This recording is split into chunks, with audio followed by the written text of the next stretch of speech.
Hi all, welcome back. നമ്മൾ പഠിച്ചുകൊണ്ടിരുന്നത് analysing external environment എന്നുള്ള ഏരിയ ആയിരുന്നു. അതിൻ്റെ ഫാക്ടേഴ്സ് നമ്മൾ പഠിച്ചു. മാക്രോ എക്കണോമിക് ഫാക്ടേഴ്സ് നോക്കിയിട്ടുണ്ടായിരുന്നു. ആൻഡ് ഇൻഡസ്ട്രി എൻവയോൺമെൻറ്റ് എന്താണ്, നാഷണൽ ഇൻ്റർനാഷണൽ എൻവയോൺമെൻറ്റ് എന്താണ്, മാക്രോ എൻവയോൺമെൻറ്റ് എന്താണ്, ഇതൊക്കെ നമ്മൾ നോക്കി. ഇനി നമ്മൾ most important area, Porter's 5 forces model. എന്താണ് ഈ പോർട്ടർ പറഞ്ഞ 5 ഫോഴ്സസ്? എന്താ അവിടെ അനലൈസ് ചെയ്യുന്നത് നോക്കിക്കേടാ? Industry, competition and profitability. ഇതാണ് ഇവിടെ നമ്മൾ പഠിക്കാൻ പോകുന്നത്, അല്ലെങ്കിൽ അനലൈസ് ചെയ്യാൻ പോകുന്നുണ്ടാവുക. പോർട്ടർ എന്ന് പറയുന്ന ഒരു വ്യക്തി 5 ഫോഴ്സസ്, ഒരു 5 കാര്യങ്ങൾ പറഞ്ഞിട്ടുണ്ട്. ഈ 5 കാര്യങ്ങളും നോക്കിയിട്ട് വേണം സ്വോട്ട് അനാലിസിസ് ഒക്കെ നടത്തുമ്പോൾ ഈ 5 കാര്യങ്ങളും നോക്കിയിട്ട് മാത്രമേ നമ്മൾ എന്ത് ചെയ്യാൻ പാടുള്ളൂ, ഒരു ഇൻഡസ്ട്രിയിലേക്ക് നമ്മൾ ഇറങ്ങാൻ പാടുള്ളൂ, അല്ലെങ്കിൽ നമ്മൾ പ്ലാനിങ് പോലും ചെയ്യാൻ പാടുള്ളൂ. ആ 5 കാര്യങ്ങൾ എന്തൊക്കെയാണെന്ന് നമുക്ക് നോക്കാം. ത്രെഡ്സ് ഓഫ് ന്യൂ എൻട്രൻസ്, പുതിയ എൻട്രൻസ്. അതായത് ഞാൻ ഒരു മാർക്കറ്റിൽ ഞാൻ പ്രവർത്തിച്ചുകൊണ്ടിരിക്കുക. ഇവിടെ ഇപ്പോൾ ആകെ നമ്മൾ പഠിച്ചിട്ടുണ്ടാവും പാർട്ട് 2 സെക്ഷൻ സിയിൽ പ്രൈസിങ്ങിൽ നമ്മൾ പഠിച്ചിട്ടുണ്ടാവും. ഒളിഗോപോളി എന്താണ്, മോണോപോളി എന്താണ്, മോണോപോളിസ്റ്റിക് എന്താണ്, പെർഫെക്റ്റ് മാർക്കറ്റ് എന്താണ്, ഇങ്ങനെ കുറേ മാർക്കറ്റ് ടൈപ്സ് നമ്മൾ പഠിക്കാനുണ്ട്. ഡുവോപോളി എന്നൊക്കെ പറഞ്ഞാൽ ആകെ 1-2 കമ്പനീസേ ആ ഒരു ഇൻഡസ്ട്രിയിൽ ഉണ്ടാവൂ. മോണോപോളി എന്ന് പറഞ്ഞു കഴിഞ്ഞാൽ അവിടെ ഒരു ഒറ്റ കമ്പനി ഉണ്ടാവുള്ളൂ. Like Indian railway, train services Indian railway മാത്രമല്ലേ കൊടുക്കുന്നുള്ളൂ. അല്ലെങ്കിൽ ഇപ്പോൾ എന്താ ഒളിഗോപോളി എന്ന് പറഞ്ഞു കഴിഞ്ഞാൽ കുറച്ച് ഫ്യൂ നമ്പർ ഓഫ് കമ്പനീസ് ഉണ്ടാവും. പെർഫെക്റ്റ് മാർക്കറ്റ് എന്ന് പറഞ്ഞാൽ അൺലിമിറ്റഡ് ആയിരിക്കും. ഒരുപാട് കോമ്പറ്റീറ്റേഴ്സ്, ഒരുപാട് കമ്പനീസ് സിമിലർ ആയിട്ടുള്ള പ്രൊഡക്ട്സ് കൊടുക്കുന്നുണ്ടാവും. ഇതിനെയാണ് പെർഫെക്റ്റ് മാർക്കറ്റ് എന്ന് പറയുക. സോ ഇങ്ങനെ കുറേ കാര്യങ്ങൾ പഠിക്കാനുണ്ട്. സോ പുതിയ എൻട്രൻസ്, കുറേ പുതിയ കോമ്പറ്റീറ്റേഴ്സ് കയറി വരാനുള്ള സാധ്യതയുണ്ടോ ഇല്ലയോ എന്ന് നോക്കണം. നോക്കിക്കട, ത്രെറ്റ് ഓഫ് ന്യൂ എൻട്രൻസ്. ഒരുപാട് പുതിയ കോമ്പറ്റീറ്റേഴ്സ് വരാൻ സാധ്യത ഉണ്ടെങ്കിൽ അതൊരു ത്രെറ്റാണോ അതൊരു ഓപ്പർച്യൂണിറ്റി ആണോ? നിങ്ങൾ തന്നെ പറ. യെസ്, ത്രെറ്റാണ്. നമ്മളൊരു ബിസിനസ്സിലൊക്കെ ഇറങ്ങി നമ്മുടെ പ്രൊഡക്റ്റൊക്കെ ഒന്ന് സെറ്റാക്കി വിറ്റ് തുടങ്ങുമ്പോൾ ദാണ്ടേ മറ്റൊരുത്തം വന്നു, പുതിയ ഇന്നോവേഷനും പുതിയൊരു ടെക്നോളജിയൊക്കെ ആയിട്ട് ഒരു കോമ്പറ്റീറ്റർ വന്നു കുറച്ചുകൂടെ കുറഞ്ഞ പ്രൈസിന് കൊടുക്കുകയാണ്. നമ്മൾ തീർന്നില്ലേ? സോ പുതിയ കോമ്പറ്റീറ്റേഴ്സിന് കയറി വരാനുള്ള എൻട്രൻസ് ബുദ്ധിമുട്ടാണോ എളുപ്പമാണോ എന്ന് നോക്കണം. Barriers to entry like cost ആവാം, റെഗുലേഷൻസ് ആവാം, എക്കണോമീസ് ഓഫ് സ്കെയിൽ ആവാം. ഇങ്ങനെയുള്ള കാര്യങ്ങളൊക്കെ വെച്ച് ബാരിയേഴ്സ് ഉണ്ടോ ഇല്ലയോ എന്ന് നോക്കണം. ന്യൂ എൻട്രൻസ് വരാൻ ഭയങ്കര ഈസി ആണെങ്കിൽ അതൊരു ത്രെറ്റാണ്. അല്ല, കുറച്ച് പാടാ. നമ്മുടെ ഈ മാർക്കറ്റിലേക്ക് പുതിയ ഒരാൾക്കും കൂടെ വന്ന് ബിസിനസ് തുടങ്ങാൻ കുറച്ച് ബുദ്ധിമുട്ടാണ് എങ്കിൽ അതൊരു ഓപ്പർച്യൂണിറ്റിയാണ്. അവിടെ നമുക്ക് ഇൻവെസ്റ്റ് ചെയ്യാം.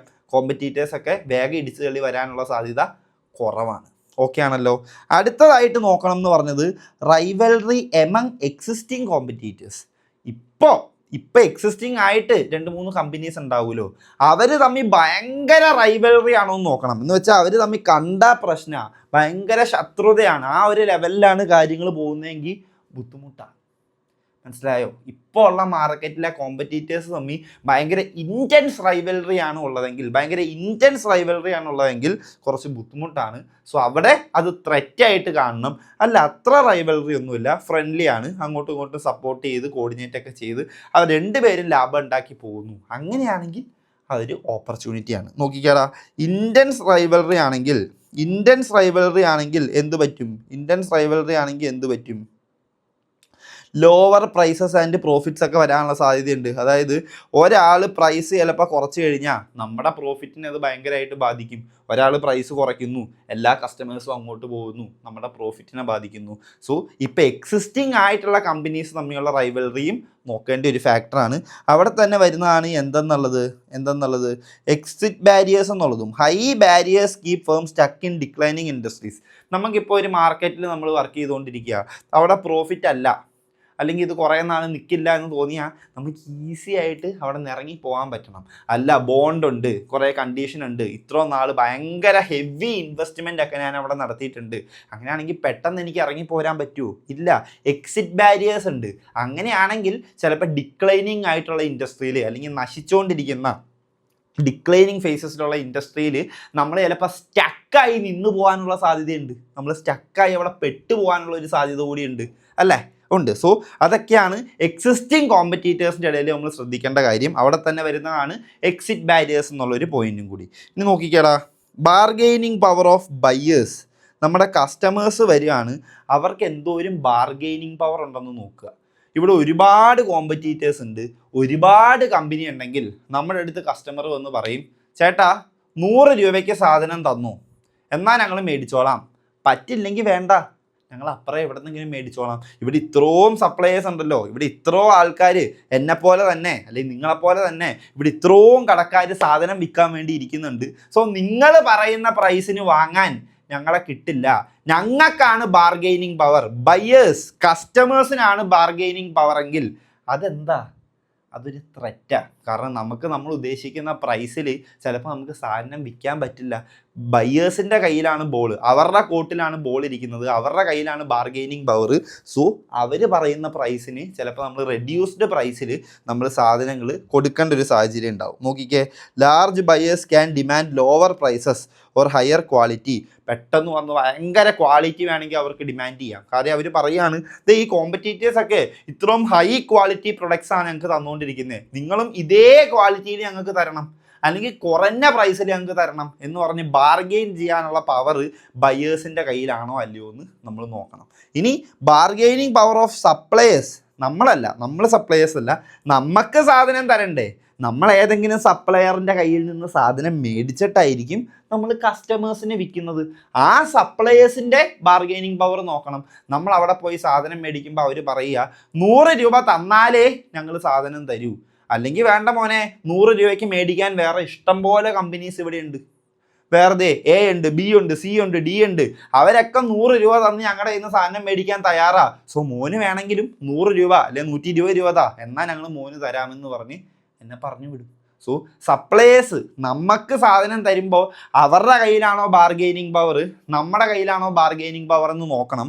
അതും ഒരു ഇമ്പോർട്ടൻ്റ് ആണ്. സ്ട്രോങ് സപ്ലയേഴ്സ് ആണെങ്കിൽ അവർ ഒറ്റയടിക്ക് ചിലപ്പോൾ എന്താ വില കൂട്ടും. അവർ പറയുക ഇനി 100-ന് കിട്ടില്ല, ഇനി നിനക്ക് ഞാൻ സാധനം തരണമെങ്കിൽ 150 തരണം. കാരണം 150-ന് എടുക്കാൻ ഇവിടെ വേറെ കസ്റ്റമേഴ്സ് ഞങ്ങൾക്ക് ഉണ്ട്. സോ മോന് ഞങ്ങൾ സാധനം തരണമെങ്കിൽ 150 തരണം എന്ന് പറയും. ബാർഗെയിനിങ് പവർ അത് ബയേഴ്സിൻ്റെ നോക്കണം. അതായത് നമ്മുടെ കസ്റ്റമേഴ്സിന് എന്തോരം ബാർഗെയിനിങ് പവർ ഉണ്ട്, നമ്മൾ പറയുന്ന വിലയ്ക്ക് അവർ മേടിക്കുമോ എന്ന് നോക്കണം. നമ്മുടെ സപ്ലയേഴ്സിൻ്റെ നോക്കണം, നമ്മൾ ചോദിക്കുന്ന പൈസയ്ക്ക് നമുക്ക് സാധനം കിട്ടുമോ അതോ അവരുടെ കയ്യിലാണോ ബാർഗെയിനിങ് പവർ. ഈ ഒരു കാര്യവും നമ്മൾ നോക്കുന്നുണ്ടാവണം. ലാസ്റ്റായിട്ട് ത്രെറ്റ് ഓഫ് സബ്സ്റ്റിറ്റ്യൂട്ട്സ്. നമ്മൾ ഇറക്കുന്ന പ്രൊഡക്റ്റിന് സിമിലർ ആയിട്ടുള്ള സബ്സ്റ്റിറ്റ്യൂട്ട്സ് ഉണ്ടോ എന്ന് നോക്കുക. ഇപ്പോൾ ടൂത്ത് പേസ്റ്റ് അല്ലെങ്കിൽ ബ്രഷ് ഇങ്ങനത്തെ പ്രൊഡക്റ്റ് ആണെങ്കിൽ വളരെ സിമിലർ ആയിട്ടുള്ള സബ്സ്റ്റിറ്റ്യൂട്ട്സ് ഉണ്ട്.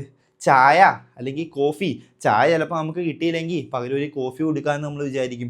കോള അല്ലെങ്കിൽ പെപ്സി, നിങ്ങളൊരു ഹോട്ടലിൽ പോയി ഫുഡ് കഴിച്ചു, നിങ്ങൾ പറഞ്ഞു ചേട്ടാ ഒരു 1 ലിറ്റർ പെപ്സി. അപ്പോൾ അവർ പറയാണ്, അയ്യോ മോനെ പെപ്സി ഇല്ലല്ലോ. ആണോ, എന്നാൽ ചേട്ടാ കോളയുണ്ടോ? ഇതല്ലേ നമ്മൾ നെക്സ്റ്റ് ചോദിക്കുക, പെപ്സി ഇല്ലേ എന്നാൽ കോളയുണ്ടോ? സോ ഇങ്ങനെ സബ്സ്റ്റിറ്റ്യൂട്ട്സിൻ്റെ ത്രെറ്റ് ഉണ്ടോ എന്ന് നോക്കുക. ഒരെണ്ണം ഇല്ലെങ്കിൽ ആൾക്കാർ വെയിറ്റ് ചെയ്തൊന്നും നിൽക്കില്ല, നേരെ സബ്സ്റ്റിറ്റ്യൂട്ടിൻ്റെ അടുത്ത് പോവും. ആ ഒരു സാഹചര്യമാണെങ്കിൽ അതൊരു ത്രെറ്റാണ്, നമുക്കവിടെ വാല്യൂ കുറവാണ്. കാര്യം അതേ ഈക്വൽ ആയിട്ടുള്ളൊരു സബ്സ്റ്റിറ്റ്യൂട്ട് അവിടെ ഉണ്ട്.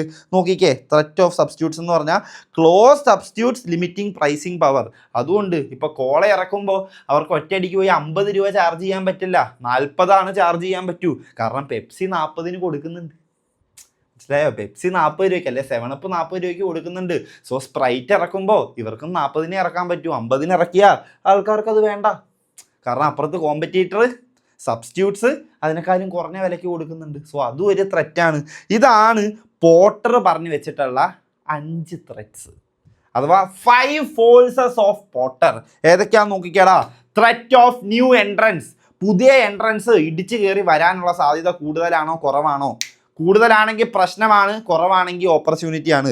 Rivalry among existing competitors. Rivalry ഭയങ്കര സ്ട്രോങ് ആണെങ്കിൽ പ്രശ്നമാണ്, കുറഞ്ഞ റൈവൽറി ഉള്ളൂങ്കിൽ അതൊരു ഓപ്പർച്യൂണിറ്റിയാണ്. ബാർഗെയിനിങ് പവർ ഓഫ് ബയേഴ്സ് ഭയങ്കര കൂടുതലാണെങ്കിൽ പ്രശ്നമാണ്, കുറവാണെങ്കിൽ നല്ലത് ഓപ്പർച്യൂണിറ്റിയാണ്. ബാർഗെയിനിങ് പവർ ഓഫ് സപ്ലയേഴ്സ് അതുപോലെ തന്നെ, അവർക്കാണ് കൂടുതൽ ബാർഗെയിനിങ് പവർ എങ്കിൽ അത് ത്രെറ്റാണ്, അല്ല നമുക്കാണെങ്കിൽ ഓപ്പർച്യൂണിറ്റിയാണ്. Last threat of substitutes.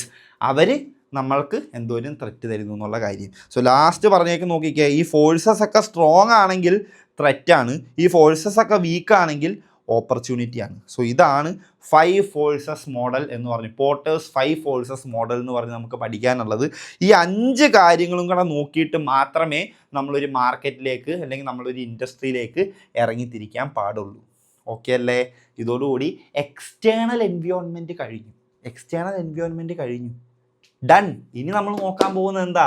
Internal environment. പുറത്തുള്ള കാര്യങ്ങൾ മാത്രം നോക്കിയാൽ മതിയോ? പുറത്ത് എന്തോ ഒരു ഓപ്പർച്യൂണിറ്റി ഉണ്ട്, പുറത്ത് എന്തോ ഒരു ത്രെറ്റ് ഉണ്ട്, ഈ കാര്യങ്ങൾ മാത്രം നോക്കിയിട്ടാണോ നമ്മളൊരു ബിസിനസ്സിട്ട് ഇറങ്ങുന്നത്? അല്ല, അകത്തുള്ള ഇൻറ്റേർണൽ കാര്യങ്ങളും കൂടെ നോക്കണ്ടേ? എന്തൊക്കെയാണ് നമ്മുടെ സ്ട്രെങ്ത്, എന്തൊക്കെയാണ് നമ്മുടെ വീക്ക്നെസ്, ഈ കാര്യങ്ങളൊക്കെ നോക്കിയിട്ട് വേണ്ടേ ബിസിനസ് തുടങ്ങാൻ. സോ ഇൻറ്റേർണൽ എൻവയോൺമെൻറ്റ് എങ്ങനെ അനലൈസ് ചെയ്യണം, അതാണ് നമ്മൾ നെക്സ്റ്റ് അടുത്ത വീഡിയോയിൽ പഠിക്കാൻ പോകുന്നത്. സോ എല്ലാവരും നല്ല രീതിയിൽ പഠിച്ചേ, നല്ല ഉഷാറായിട്ട് മോട്ടിവേറ്റഡ് ആയിട്ടിരുന്നേ. അങ്ങനെയാണെങ്കിൽ ഇപ്പോഴും പറയുന്ന പോലെ തന്നെ ബ്രേക്ക് എടുക്കല്ലടാ. ഒരു മണിക്കൂർ നിങ്ങളൊന്ന് മാറ്റി വെക്ക്, കണ്ടിന്യൂസ് ഈ ഒരു ചാപ്റ്റർ കണ്ടു തീർക്ക്, എന്നിട്ട് ബ്രേക്ക് എടുത്തോ, വേഗം നെക്സ്റ്റ് വീഡിയോയിലേക്ക് വിട്ടോ, നന്നായിട്ട് പഠിച്ചോ. Good luck all.